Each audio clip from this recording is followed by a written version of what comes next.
नमस्कार। आज का टॉपिक हम मध्यकालीन भारत में दिल्ली सल्तनत में शमसी राजवंश को समाप्त करेंगे। तो इससे पहले वाले वीडियो आप लोग ज़रूर देखे होंगे या देखेंगे कि शमसी राजवंश में पहले इल्तुतमिश, उसके बाद रज़िया सुल्तान, उसके बाद बहराम शाह का शासन आपने देखा होगा। आइए हम लास्ट और अंतिम दो वंशज का शासनकाल देखते हैं। पहला ये है अलाउद्दीन मसूद शाह।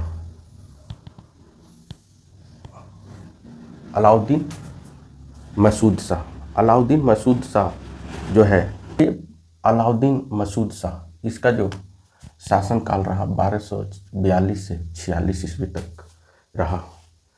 जब दिल्ली के तुर्क सरदार ने बहराम शाह को साजिश के तहत हत्या करा दिया और अलाउद्दीन मसूद शाह को शासन में लाने का निर्णय लिया।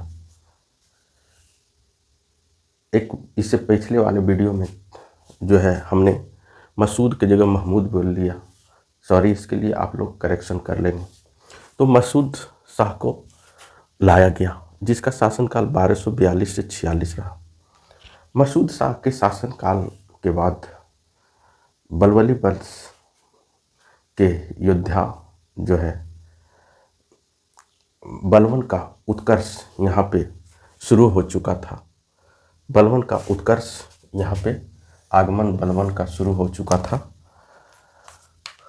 इसके समय में बलवन का आगमन शुरू हो चुका था। इसके समय में बलवन का उत्कर्ष हो चुका था मसूद शाह के समय। अलाउद्दीन मसूद शाह को इस शर्त पर सुल्तान बनाया गया कि वह अपनी समस्त शक्ति नायब को देगा। जब मसूद शाह को बहराम शाह की हत्या कराने के बाद तुर्क सरदारों ने जब मसूद शाह को दिल्ली सल्तनत की गद्दी पे लाने का निर्णय लिया, तो उससे यह इकरारनामा कह सकते हैं, करार कह सकते हैं। उसने ये करार करा लिया था कि नायब का जो पद, यानी समस्त शक्ति जो है, अपनी समस्त शक्ति नायब को देगा। इस आधार पर जो है मसूद शाह को दिल्ली सल्तनत की गद्दी पर लाया गया कि नायब का जो पद है वो, नायब का पद जो है वो देना होगा। और नायब मतलब, नायब एक ऐसा पद होता था जिसमें राजा की संपूर्ण शक्ति नायब के पास होती थी।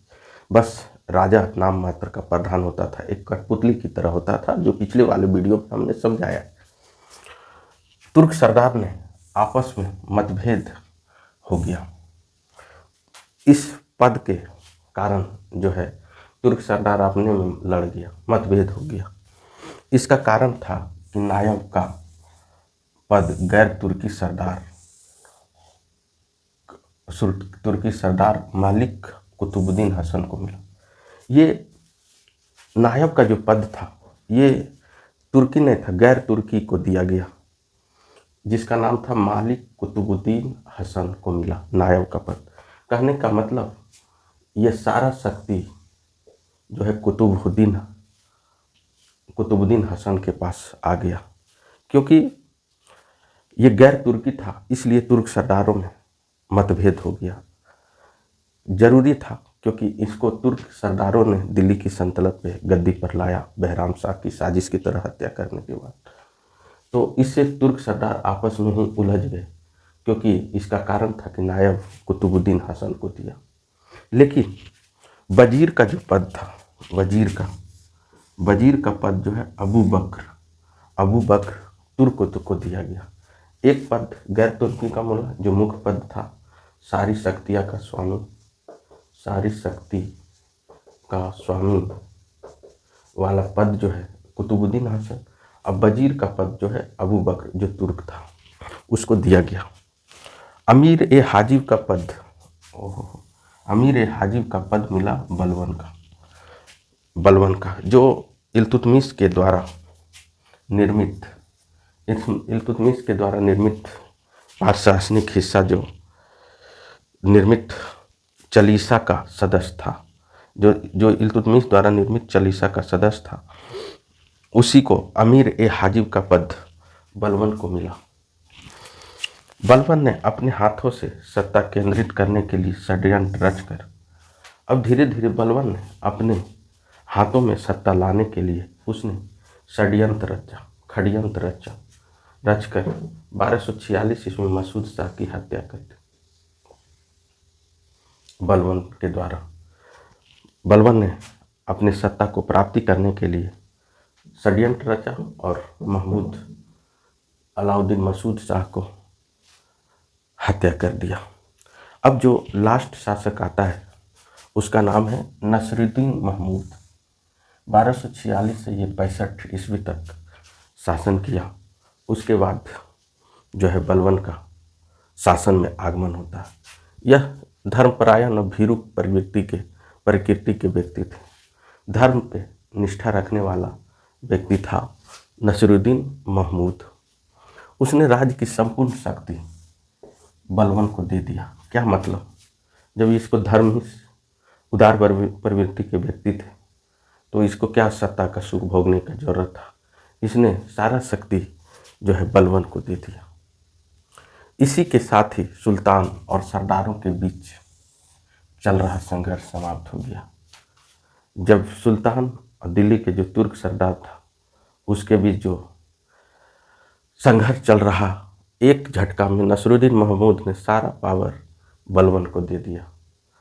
सत्ता से कोई मतलब, एक मुखौटा बन के नसरुद्दीन महमूद दिल्ली सल्तनत की गद्दी पर रहा। जब सत्ता बलबन को मिला तो तुर्क सरदार के बीच और सुल्तान के बीच जो है संघर्ष खुद समाप्त हो गया।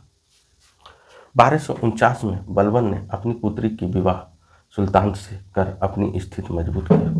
1249 में बलबन ने अपनी पुत्री की विवाह सुल्तान नसरुद्दीन महमूद से कर दिया क्योंकि इसका स्थिति मजबूत हो, और बलबन को उल्गू खां की उपाधि प्राप्त किया। ये पूछा जाता है, जब शादी करा दिया अपनी पुत्री का बलबन, तो बलबन को नसरुद्दीन महमूद ने उल्गू खां की उपाधि धारण किया।